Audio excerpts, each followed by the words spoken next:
Regenerative agriculture is agriculture that in every aspect gives back to the soil, to the farmers, ranchers, to the communities, more than it takes from them. It is an agriculture that runs on the sun. Actually, all agriculture runs on the sun, but we muck it up by adding in all the chemicals and mechanical input. Regenerative agriculture can come in many forms. You can grow vegetables regeneratively. This is the work of Rodale Institute. And they have shown for years that regenerative crop production sequesters as much carbon as the operation takes. Regenerative grazing is even more interesting. When grazing animals eat grass, the roots slough sugars, polysaccharides, that feed the biological community in the soil, particularly the mycorrhizal fungi, which mineralizes the carbon that comes from the manure from the animals, from the biomass that gets trampled into the soil. And this is why when the pioneers came across the Great Plains of the United States, they found 10 feet of thick black soil. That black is carbon. It got there because the prairie grasses have very deep roots that take the carbon deep into the soil.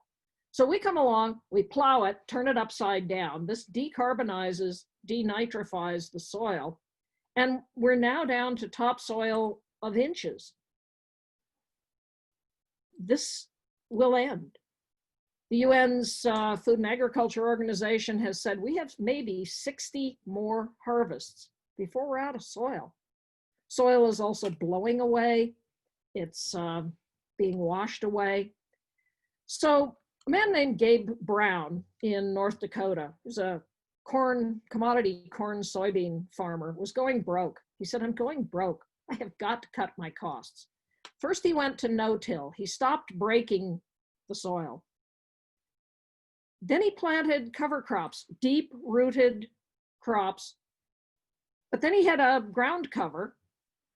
So he turned cows out to eat the cover crops. Now he didn't have to pay for hay for his cattle. Some of the cover crops gave a crop that he could sell. He had completely eliminated his need for fertilizer, for chemical inputs, herbicides, pesticides. His costs had gone way down. He's now profitable. And what he noted was he started this in the 90s. Within about a decade, he had gone from a little under 2% soil organic matter to over 11% soil organic matter. Every 1% soil organic matter is about 5 tons of carbon per acre. He is increasing carbon in the soil year on year, and he's doing it profitably. This is the work of a man named Alan Savory, group called Savory Institute.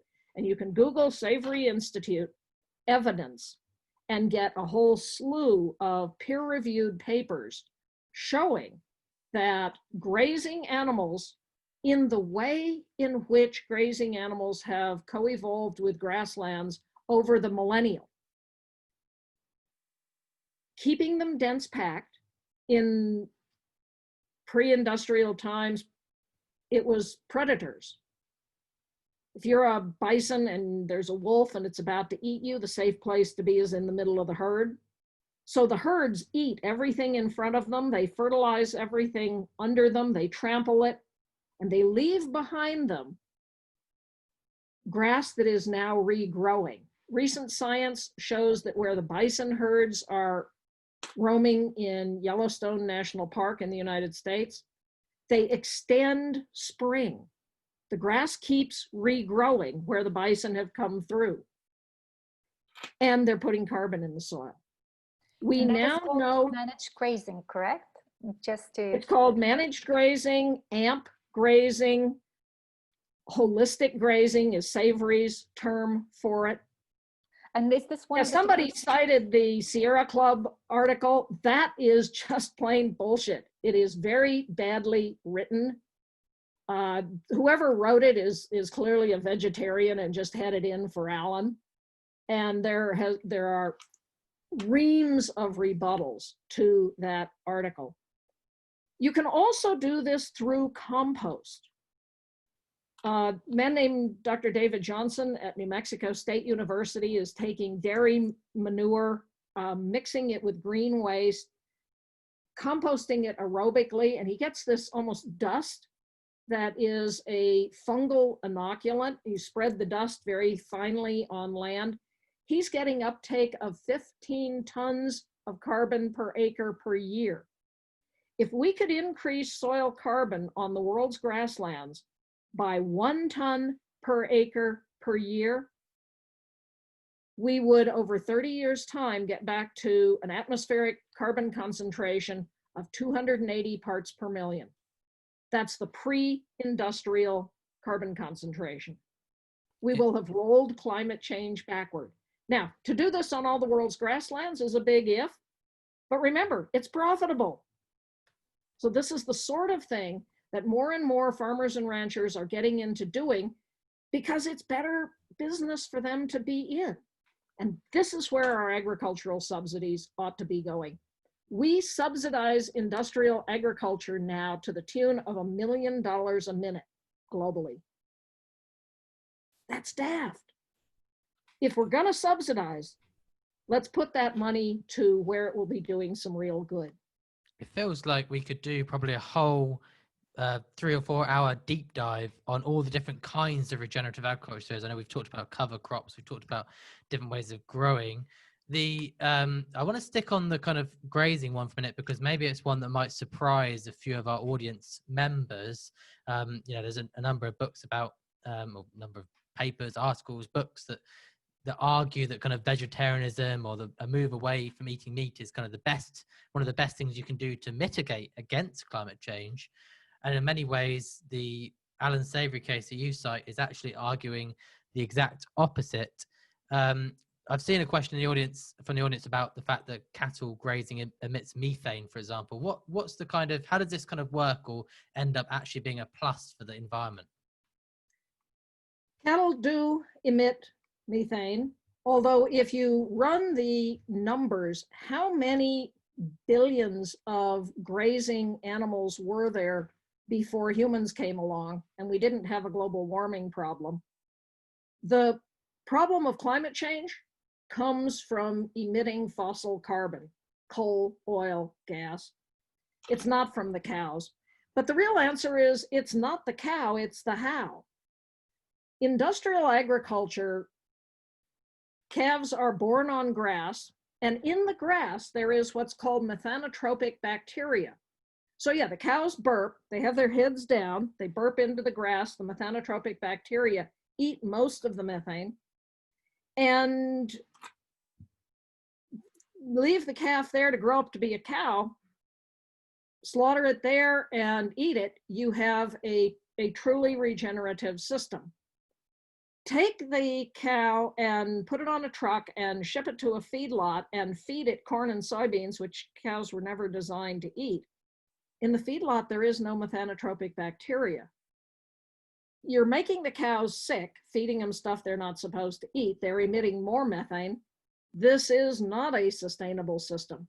So again, it's not the cow, it's the how. And what we need is a shift to regenerative grazing, at which point we can feed people however much of a meat diet they want to eat. I mean, I happen to like vegetables too, but I raise my own cattle. They spend their entire life on grass, and they're also delicious.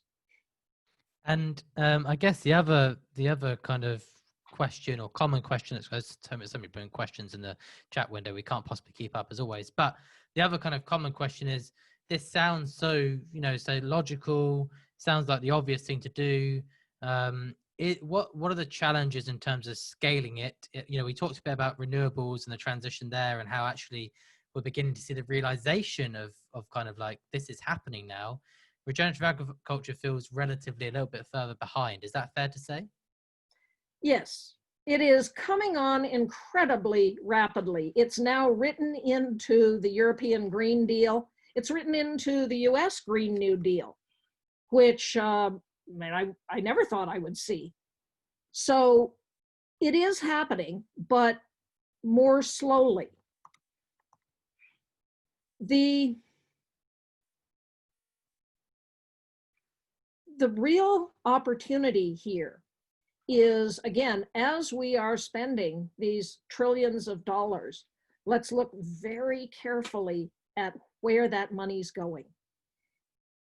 It can be going to support local community, rural culture, or it can be spent on business as usual. If we put even a tiny amount of this stimulus money into regenerative agriculture, you are going to see an explosion of it. Because as I said, the way in which we birth calves is regenerative. It's when you take them off the farm and ship them to feedlot that you start getting into trouble. Again, we're going to have to reinvent all of agriculture. In the United States, in my country, most of the land is devoted to growing grains to feed to animals unsustainably. Let's use the ground to grow grass to sequester carbon and pay farmers a carbon credit for rolling climate change backward. You would see a very rapid transition to grassland farming. Then we can produce as many grazing animals as we want, use some of the land for regenerative row cropping. Take the work of the Land Institute in Salina, Kansas, which is creating perennial grains. So you don't have to break the prairie soil. The wheat just comes up year after year after year. They have a kind of wheat called Kernza, and they've now teamed with Patagonia to produce long root ale. This is a beer made from the Kernza wheat that is regeneratively grown. It's a question of what kind of a world do we want to live in? So talking about the world we live in, one thing that we haven't really touched upon in this series is the question of population.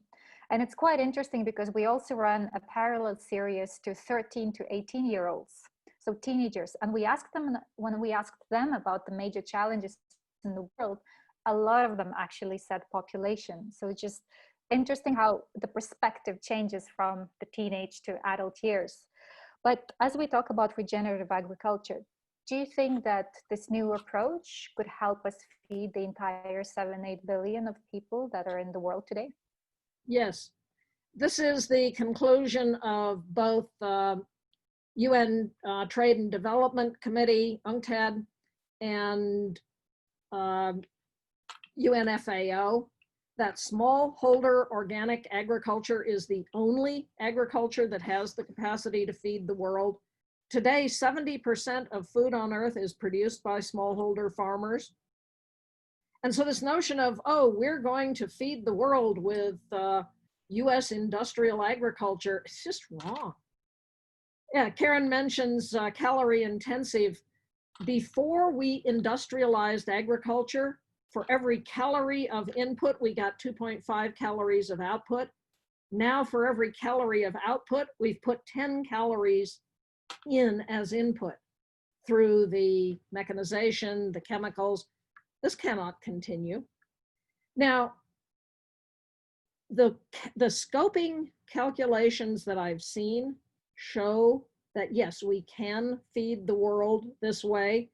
But again, we need to enable smallholder farmers the world around to have the best information on how to do this regeneratively and to have the market support. Right now, smallholder farmers are disadvantaged in access to market, with the big industrialists taking the lion's share of it and putting in place all sorts of barriers to smallholder producers reaching the large markets. We're going to need to transform all of that. I mentioned we spend $1 million a minute on agricultural subsidies. All of those go to the big industrial farmers. So shifting that money. Colin mentioned Project Drawdown. On the original calculation of Project Drawdown, they had regenerative agriculture as the #1 most important thing to do. And then Paul Hawkins' vegivore friends beat him up over that. So they put it to number 11, i.e. safely out of the top 10. And I've had this fight with the Drawdown people. They've cooked their books and they shouldn't. So to me, the #1 most important thing you can do for climate protection is regenerative agriculture. We've got to start taking the carbon out of the atmosphere and putting it where it belongs, which is back in the soil. Couple that with renewable energy, we have a profitable route to solving the climate crisis within the next 10 years.